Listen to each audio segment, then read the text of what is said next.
Karma pala itu berarti buah dari perbuatan, baik yang telah dilakukan maupun yang akan dilakukan. Hati-hati ya. Akan dilakukan itu berarti masih di pikiran. Itu juga ada karmanya. Jadi pikiran, perbuatan, perkataan itu semua ada karmanya. Jangan dianggap, Pak itu kan cuma pikiran, saya cuma membayangkan aja loh Pak. Itu ada karmanya juga, entah nanti ada balasannya apa. Makanya Al-Quran fama ya'mal miskola dzarratin khairoyarah dan syarroyarah itu kan di situ. Miskola dzarrah sangat kecil Pak, saya cuma bayangke dok Pak, ndak tak apa-apain, cuma tak lihat terus tak bayangke. Wow, seandainya itu akan ada balasannya, entah seperti apa, akan ada balasannya. Kalau yang kita lakukan bagus, ya hasilnya akan bagus, buahnya akan bagus. Tapi kalau jelek, ya buahnya akan jelek. Kalau bayangan pikiranmu yang jelek, yang tidak seharusnya, nanti buahnya juga akan jelek dan tidak seharusnya.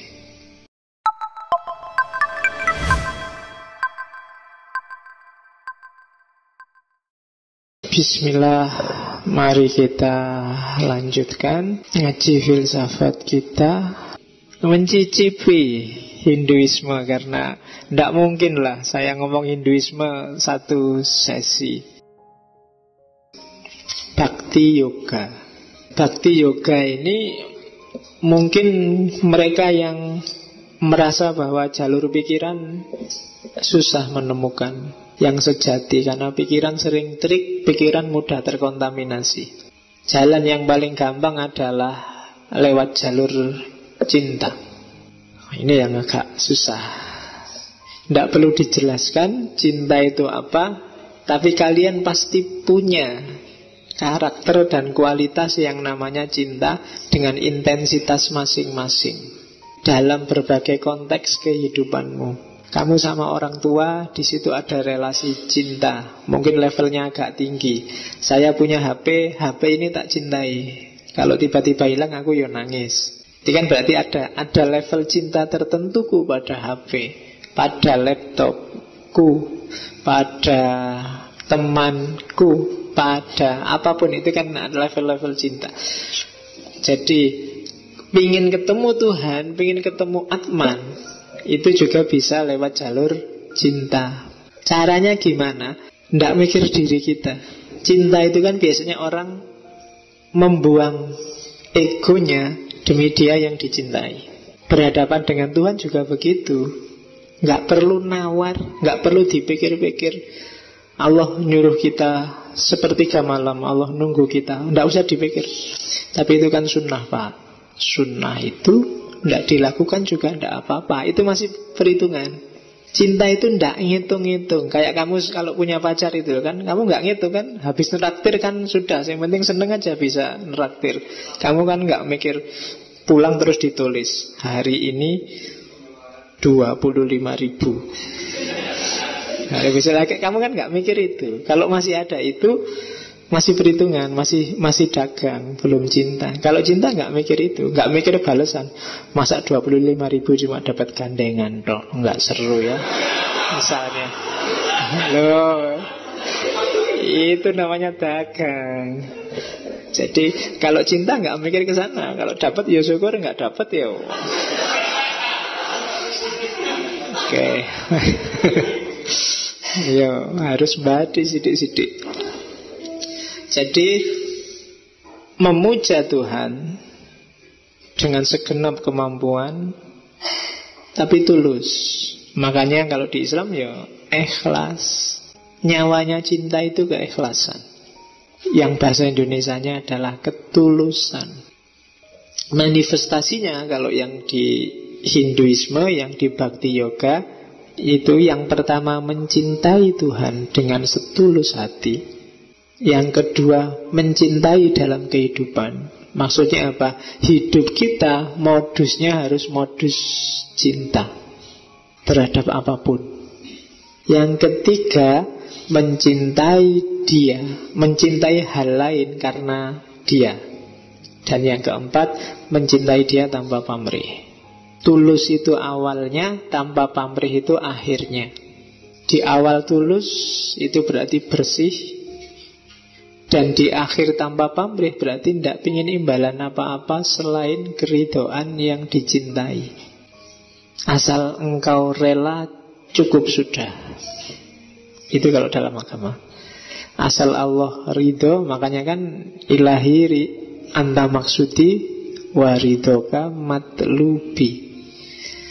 Asal kamu ridho, ya Allah, aku ngantuk-ngantuk tak belain sholat, ndak apa-apa wis.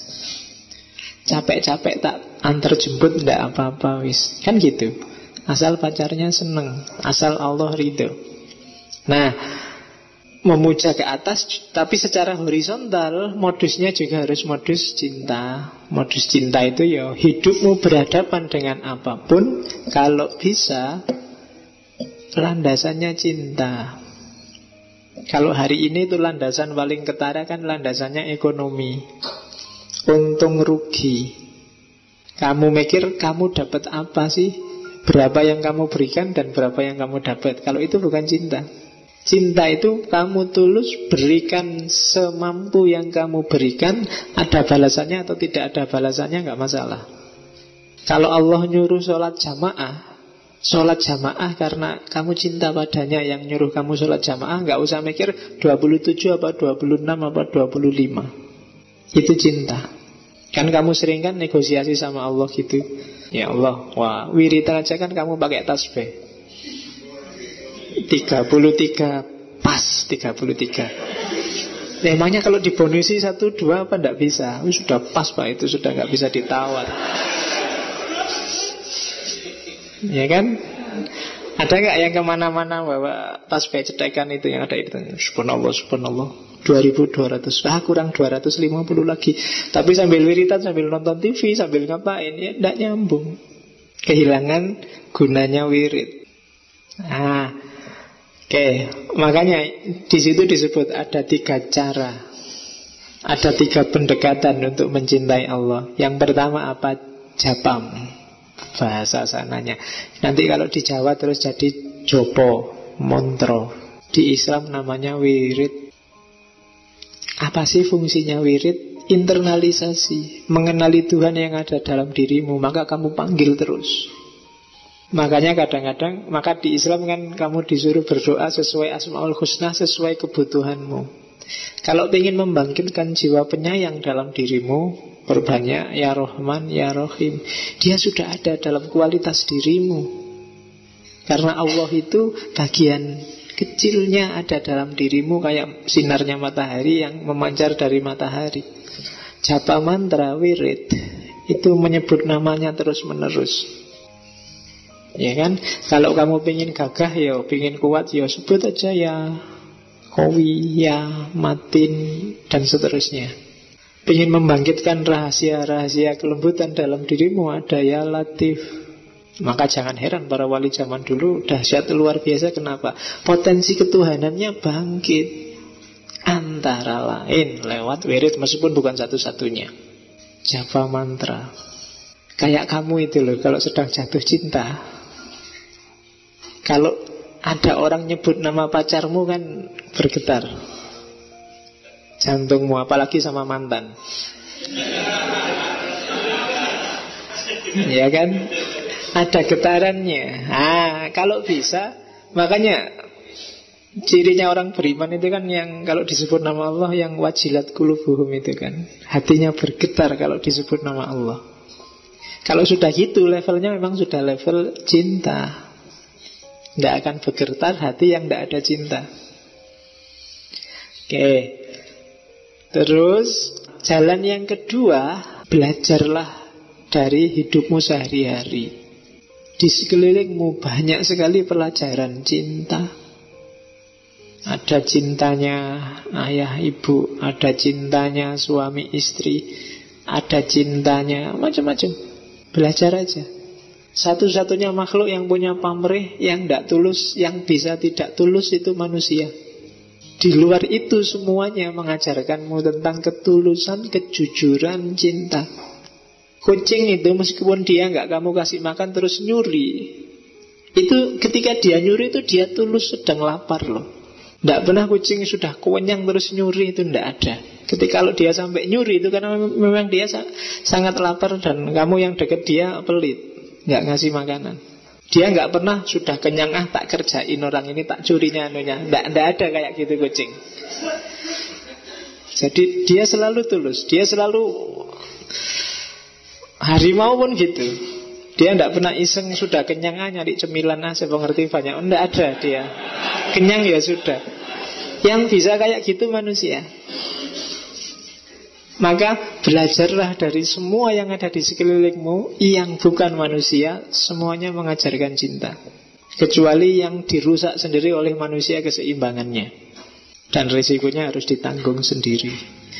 Jalan kedua.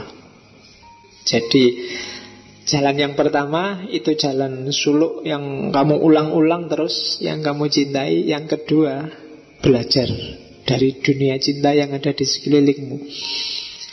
Dan yang ketiga, benchmark. Apa benchmark itu? Kalau tadi belajar, kalau ini niru. Ada 3 gaya niru. Yang pertama niru, bersikap seperti orang yang dilindungi pada yang melindungi. Nah ini logikanya adalah logika kebutuhan. Jadi proyeksikan, sadarilah bahwa kamu itu butuh Allah. Maka jalanmu untuk mencintai Allah lebih cepat. Wah kalau nggak ada Allah, kelihatannya nggak mungkin aku masa depanku cerah. Wah kalau nggak ada Allah, susah aku cari istri. Wajahku kayak gini pas-pasan juga, apa-apanya nggak ada yang unggulan. Nah ini kalau nggak ditolong Allah, nggak laku-laku aku ini. Nah butuh kan. Kalau butuh kamu cintanya lebih cepat. Jadi jalan pertama itu, sadarilah bahwa kamu butuh Allah. Sikap orang yang dilindungi pada yang melindungi, orang yang ditolong pada yang ditolong. Kalau kamu sudah merasa aku itu butuh Allah, tidak bisa tanpamu aku hidup ya Allah, itu cepat kamu jatuh cinta pada Allah. Atau jalur kedua, jalur persahabatan, friend, CS sama Allah. Add-lah Allah jadi friend di Facebookmu, di Twittermu, di anak. Kalau bahasa Jawa, kenapa harus friend? Karena tresno jalaran soko kulino. Kalau kamu tiap hari bareng sama Allah, lama-lama kamu akan jatuh cinta padanya. Karena selama bareng kamu akan lama-lama, oh iya ya, Allah maha kuasa sekali, oh Allah maha besar sekali. Lama-lama kamu akan jatuh cinta. Jalur kedua.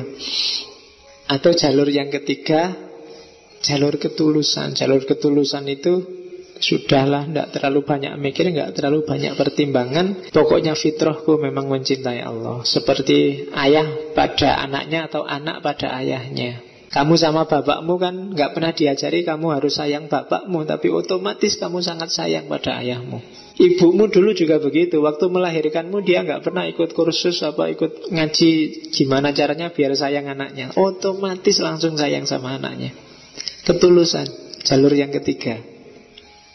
Nah itu bhakti yoga, jalan cinta. Jadi bisa lewat jnana yoga, bisa lewat bhakti yoga. Yang ketiga, karma yoga. Karma yoga ini sebenarnya isinya juga ada yang model bhakti yoga, ada yang model jnana yoga. Cuma yang dilihat adalah menemukan Atman dengan menjalankan fungsi hidupmu sesuai yang sebenarnya. Nanti itu yang disebut dharma. Jadi orang-orang yang aktif, Pak saya kalau wiritan tidak bisa, sholat malam nggak bisa karena saya sibuk luar biasa Pak. Kalau siang harus sekolah, kalau malam harus nonton sepak bola, kalau sekolah misalnya.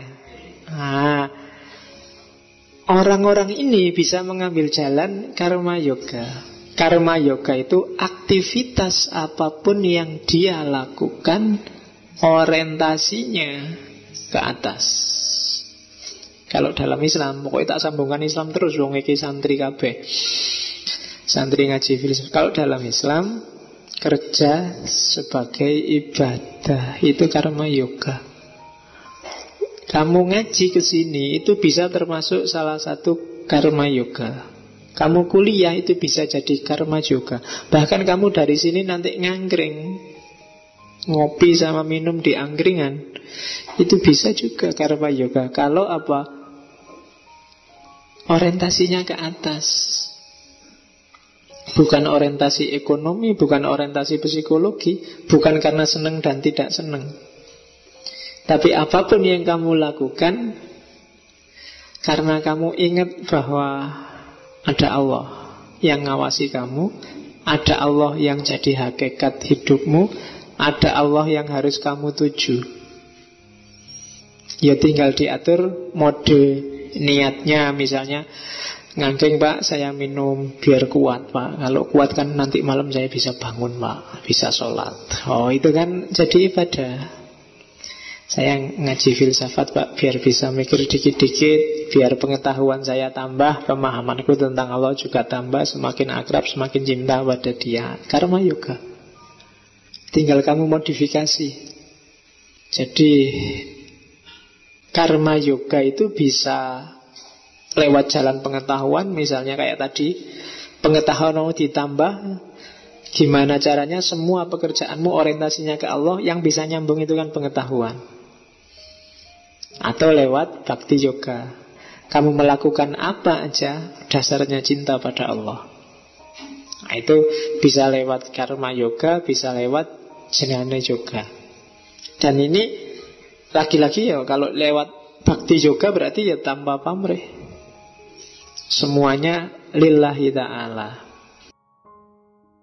Dan yang terakhir, ini yang dianggap paling berat adalah raja yoga.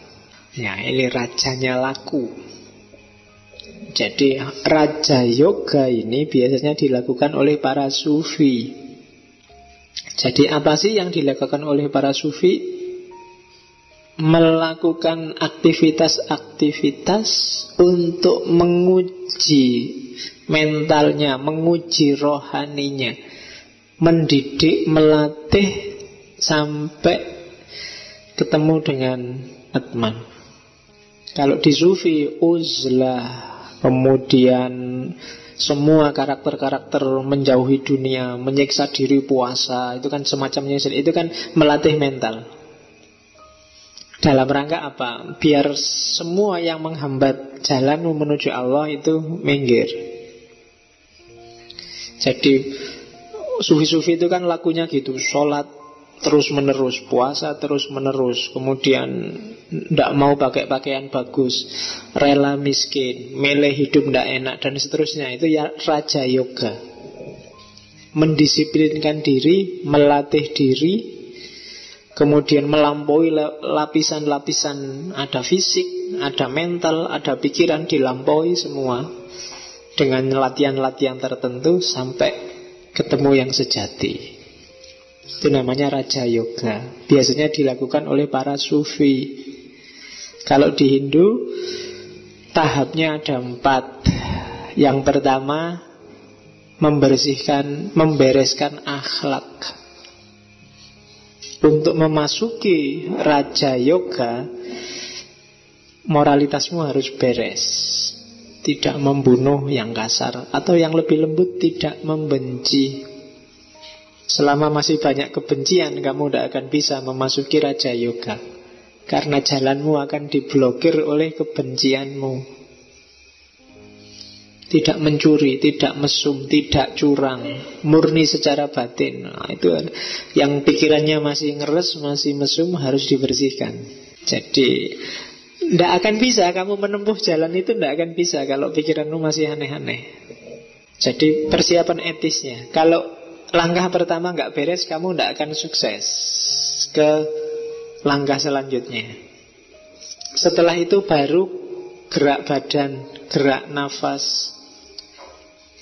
Kalau di Islam disebut ibadah.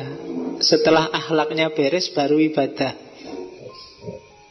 Tidak bisa dibalik. Kalau kita sering dibalik, fikihnya dulu, akhlaknya belakangan.